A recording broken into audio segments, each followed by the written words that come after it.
Ņemsim, ka man tagad vajag zāģeru pakalpojumus. Parād, kā mēs viņus varam atrast tajā mājaslapā.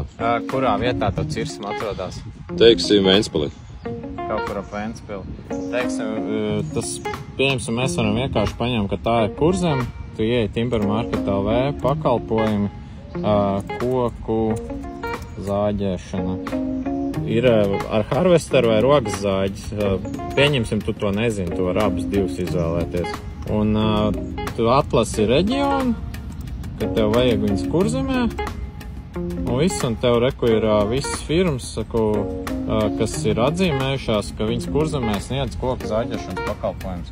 Bet paskaties, Kristap, redzi, 59 firmas, jā? Nu, tu noteikti uzzvanīsi pirmajām 5, ne?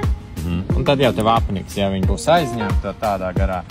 Reku, skaties fiška, tu vienkārši spiedi nosūtīt pieprasījumu, aizpild datus par sevi, ierakstīja, man tur cirsmi ir tāda un šitāda, tik liela atrodās tur, vajadzīgi viņu nozāģēt.